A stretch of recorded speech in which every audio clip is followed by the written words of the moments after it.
My favorite poem is Footprints by Carolyn Carty. It is a poem I have seen all my life, and many homes have it hanging on their walls. This poem reminds me that God is always there, even when we think He might have abandoned us. I think this poem has had a lot of relevance in our school today, especially in the past month. The deaths of Alyssa and Caleb Vollmer have been really hard on a lot of people, and I think some people may be asking why God would allow such a tragedy to occur at our school. Some people may think we were walking alone, as the poem talks about, when God is really there carrying us through. One night, a man had a dream. He dreamed he was walking along the beach with the Lord. Across the sky flashed scenes from his life. For each scene, he noticed two sets of footprints in the sand, one belonging to him and the other to the Lord. When the last scene of his life flashed before him, he looked back at the footprints in the sand. He noticed that many times along the path of his life, there was only one set of footprints. He also noticed that it happened at the very lowest and saddest times of his life. This really bothered him, and he questioned the Lord about it. Lord, you said that once I decided to follow you, you'd walk with me all the way. But I had noticed that during the most troublesome times in my life, there is only one set of footprints. I don't understand why when I needed you most, you would leave me. The Lord replied, "Precious, precious child, I love you and I would never leave you." During your times of trial and suffering, when you see only one set of footprints, it was then that I carried you. The poem I'm going to read is a poem that I heard on vacation in Florida. We went with our dad on a business trip. They have speakers and events, and our dad wanted us to go with him to hear a motivational speaker. The speaker's name was Scott McCain. He talked about a lot of things, but the thing that stuck with me most is what he said at the end. He said that all things he tried to motivate us to do meant nothing unless we actually went out and did them. Then he closed with the poem Tomorrow by Edgar Albert Guest. He was going to be all that a mortal should be tomorrow. No one should be kinder or braver than he tomorrow.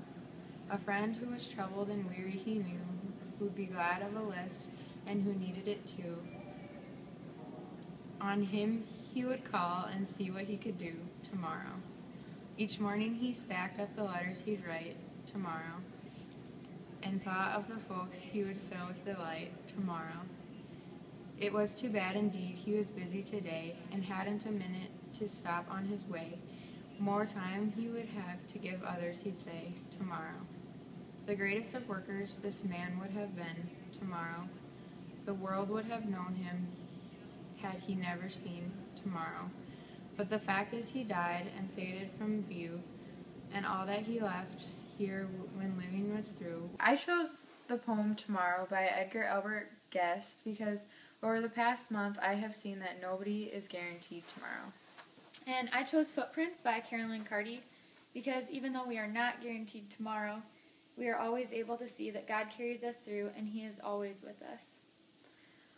Throughout the volleyball season, it was a very prevalent subject that each game could be our last game. I remember one game I said that we need to play like it was our last, and Haley came out and said, yeah, because we could die. We all laughed and shook it off at first, but now we really see how true it could be. The death of the Vollmers has greatly impacted our lives, and we have seen that we can take nothing for granted. Alyssa truly showed us this through the way she lived. She lived as if every day was her last. She was kind to everybody, and she just worked hard in everything she did. Even in practice, she would hustle for every ball, or she was ready to come every practice and every game.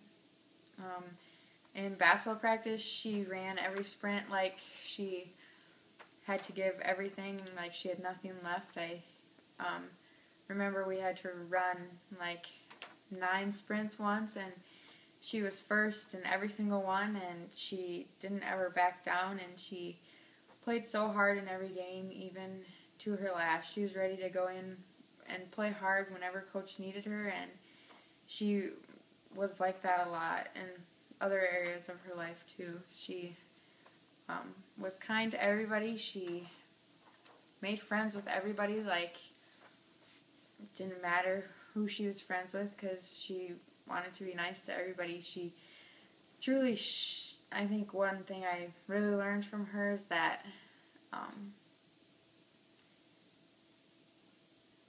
it doesn't matter who you are, you can be a friend to everybody, and she really showed us that. Yeah, Alyssa was a true inspiration to all of us, and she taught us a lot of things, especially that we're not guaranteed anything, not even tomorrow, but God does guarantee that He will be with us, and He'll carry us through everything, even the good and the bad.